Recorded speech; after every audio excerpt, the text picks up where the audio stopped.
All right, let's jump right in. Today, we're going to be talking about one of the biggest, most game-changing technologies out there right now, large language models, or as you'll hear them called, LLMs. So, you've probably heard of tools like ChatGPT, right?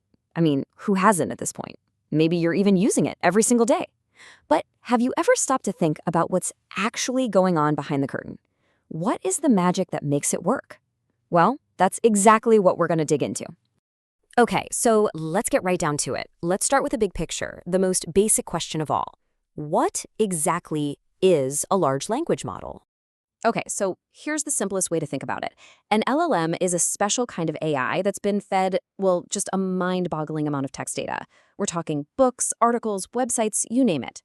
And all that training gives it this uncanny ability to understand, to summarize, to translate, and of course, to generate language that sounds just like a human wrote it.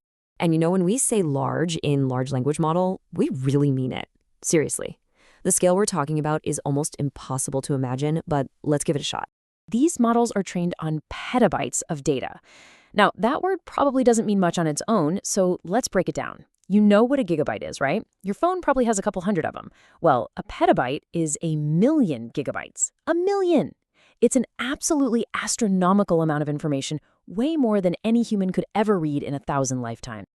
And it's not just the data that's huge. The models themselves are incredibly complex. Take GPT-3, for example. It has 175 billion parameters. So what's a parameter? Just think of them as tiny little knobs or dials. Every time the AI learns something new from the data, it adjusts these 175 billion knobs, fine-tuning itself to get smarter and more accurate. It's just immense.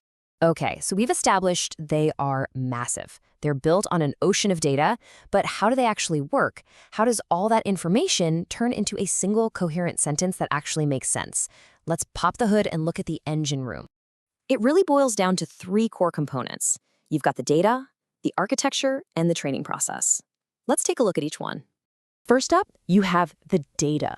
We've talked about that, the petabytes of text from all over. Then there's the architecture. This is the blueprint of the AI.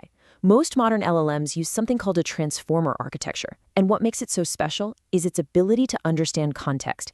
It doesn't just look at the word right before, it looks at the entire sentence or even the whole paragraph to figure out the true meaning. It's a real game changer. And finally, you have the training. And this is where the magic really happens. Believe it or not, the entire training process comes down to one deceptively simple goal: predict the next word. That's it. Think about the autocomplete on your phone, right? It's kind of like that, but on steroids, a super-powered galaxy brain version. The model sees a chunk of text, guesses the next word, sees if it was right, and then tunes those 175 billion little knobs and tries again. It does this millions upon millions of times. And here's the most amazing part.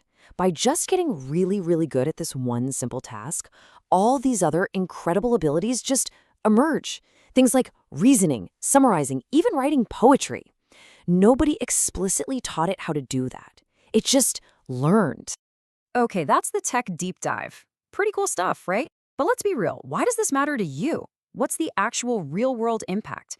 How is this changing things, especially in the business world? Well, it's already happening. Businesses are putting LLMs to work in some really powerful ways.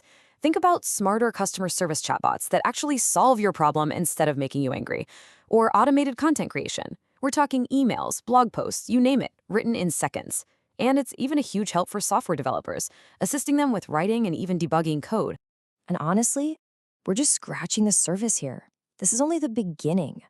As these models get even more powerful, we're going to see applications pop up in literally every industry you can think of. So there you have it. You now have a really solid grasp on what LLMs are, how they work, and why they're such a big deal. But, this is just the foundation. This is step one. Because look, understanding the theory is great, but knowing how to actually apply it, how to build something with it, how to create a strategy around it, that is where the real value is. That's the game changer. So, think of what we just covered as your AI 101, but the roadmap from here gets really exciting. It's about moving on to more advanced concepts, things like prompt engineering, retrieval augmented generation, and then putting it all together to build a real, solid AI product strategy. It's a clear path from just knowing about AI to actually doing something with it. So if you're ready to make that jump from theory to practice, then I'd really encourage you to check out the AI Product Management Playbook. You'll get the absolute latest on strategy and leadership in AI, and you'll be part of a network of professionals who are all figuring this out together. Because at the end of the day, the most important question isn't what is an LLM, it's what are you going to build with it?